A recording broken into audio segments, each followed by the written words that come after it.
नमस्कार। आज देश की तमाम फटाफट खबरों में आपका स्वागत है। आप न्यूज़ के चैनल इसलिए देखते हैं ताकि आपको सूचना मिल सके, और अगर आप सूचना प्राप्त करना चाहते हैं तो आप हमारे चैनल को सब्सक्राइब कर सकते हैं। लेकिन यदि आपको ऐसे चैनल देखने हैं जिसमें बताया जा रहा है कि देश में ऑक्सीजन की कमी से एक भी व्यक्ति की मौत नहीं हुई है, यानी यह सही है या गलत है, इसका निर्णय आप कर सकते हैं।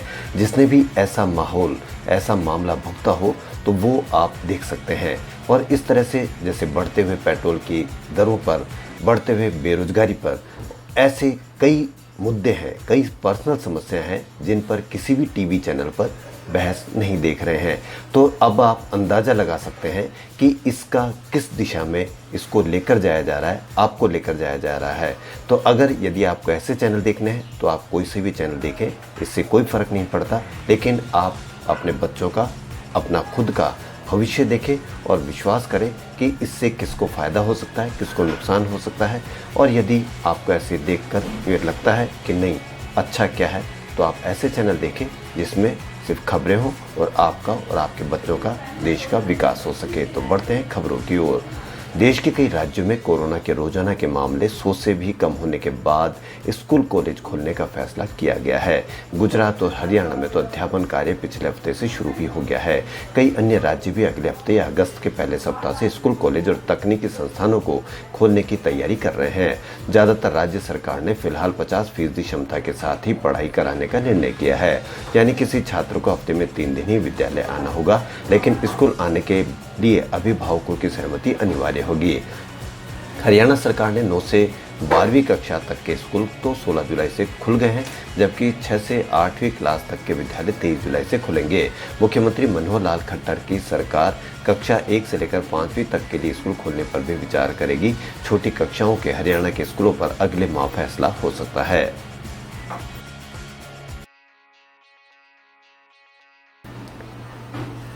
ऑक्सीजन की कमी से हुई मौतों के आंकड़े न होने के बारे में केंद्र का बयान मंगलवार को भाजपा और कांग्रेस के बीच विवाद का विषय बन गया। जबकि कई कांग्रेसी नेता सरकार पर हमलावर थे, इस मुद्दे पर राहुल गांधी के ट्वीट पर केंद्रीय मंत्री गिरिराज सिंह ने तीखा जवाब दिया।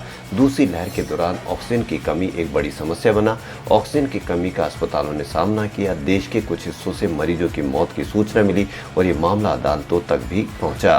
केंद्र ने मंगलवार को राज्यसभा में एक सवाल के जवाब में कहा कि उसे राज्यों से ऑक्सीजन की कमी से किसी भी व्यक्ति के मौत के संबंध में कोई डेटा नहीं मिला है। बाद में शाम को राहुल गांधी ने सरकार के जवाब के बारे में समाचार को टैग करते हुए हिंदी में ट्वीट किया, सिर्फ ऑक्सीजन की ही कमी नहीं थी, संवेदनशीलता व सत्य की भारी कमी तब भी थी और आज भी है।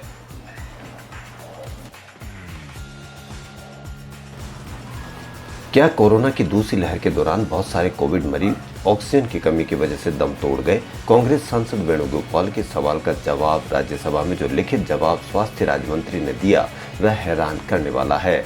कोरोना की दूसरी लहर के दौरान ऑक्सीजन संकट की वजह से बड़ी तादाद में कोरोना मरीजों की मौत हुई, लेकिन मंगलवार को ऑक्सीजन की कमी से हुई मौतों पर कांग्रेस सांसद केसी वेणुगोपाल द्वारा पूछे गए सवाल के जवाब में स्वास्थ्य राज्य मंत्री डॉक्टर भारती प्रवीण कुमार ने लिखित में दिए जवाब में कहा कि स्वास्थ्य राज्य का विषय है।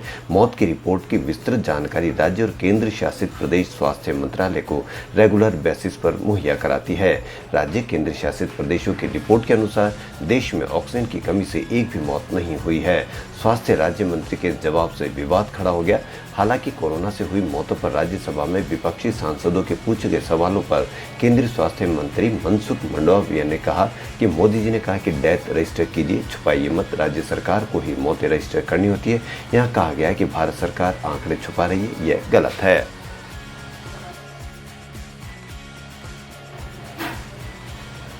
देश में कोरोना के मामलों में फिर से बढ़ोतरी देखने को मिली है। यहां मंगलवार को 42,114 लोगों की कोरोना रिपोर्ट पॉजिटिव आई है। इस दौरान 36,857 लोगों ने कोरोना को मात दी और 3,998 लोगों की संक्रमण की वजह से मौत भी हुई। देश में बीते दिन हुई मौत पिछले 39 दिनों में सबसे ज्यादा है। इससे पहले 11 जून को 3,996 लोगों की मौत हुई थी। हालांकि मौत की वजह के आंकड़े में इतनी बड़ी बढ़ोतरी महाराष्ट्र में पुरानी मौतों को पोर्टल पर अपडेट करने की वजह से हुई।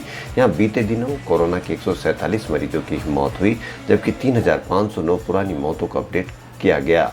इससे पहले 9 जून को बिहार में भी पुरानी मौतों को अपडेट किया गया था। उस दिन देश में हुई मौतों का आंकड़ा 6,139 तक पहुंच गया था।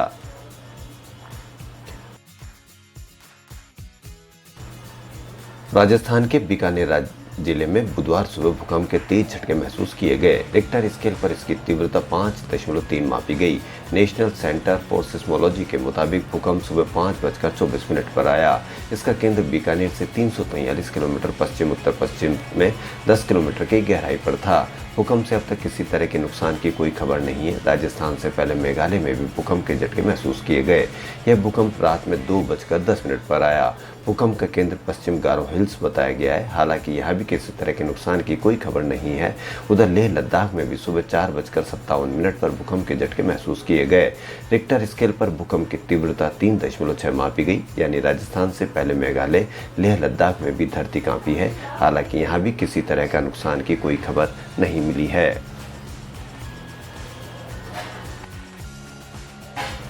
देश में बच्चों के लिए भी कोरोना टीका मिलने की उम्मीद बढ़ गई है। अहमदाबाद की कंपनी जायडस कैडिला यह टीका बना रही है।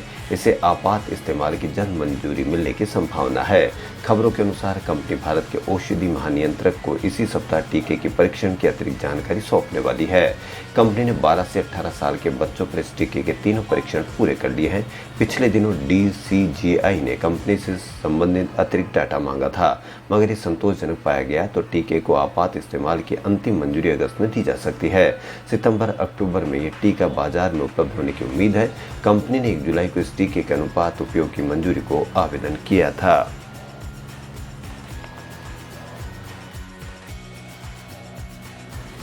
कोरोना मृतकों के परिवारों को सहायता राशि देने की गाइडलाइन तय करने के लिए सरकार ने सुप्रीम कोर्ट से 4 हफ्ते का वक्त और मांगा है।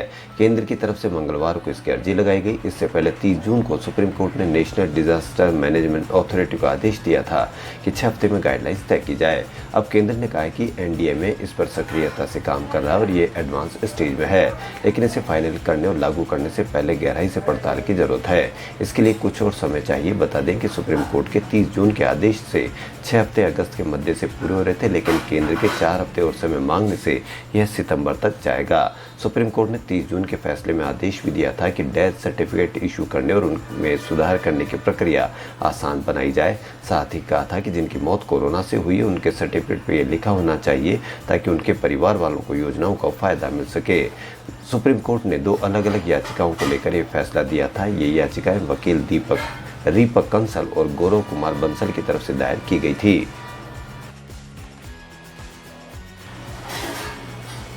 फिल्म ओ माई गॉड 2 को लेकर लंबे समय से चर्चा चल रही है। अब इस फिल्म को लेकर एक बड़ा अपडेट सामने आया। सूत्रों के अनुसार ओ माई गॉड का सीक्वल बनाए जाने की तैयारी पूरी हो गई है। हालांकि इस बारे में फिल्म में अक्षय कुमार के साथ परेश रावल नहीं बल्कि पंकज त्रिपाठी नजर आएंगे। इतना ही नहीं, फिल्म के डायरेक्टर भी बदल गए हैं। ओ माई गॉड का उमेश शुक्ला ने डायरेक्ट किया था, जबकि ओ माई गॉड 2 को अमित राय डायरेक्ट करेंगे। रिपोर्ट्स के अनुसार फिल्म की बाकी कॉस्ट भी फाइनल हो गई है और ओ माई गॉड 2 में यानी यामी गौतम भी नजर आने वाली है।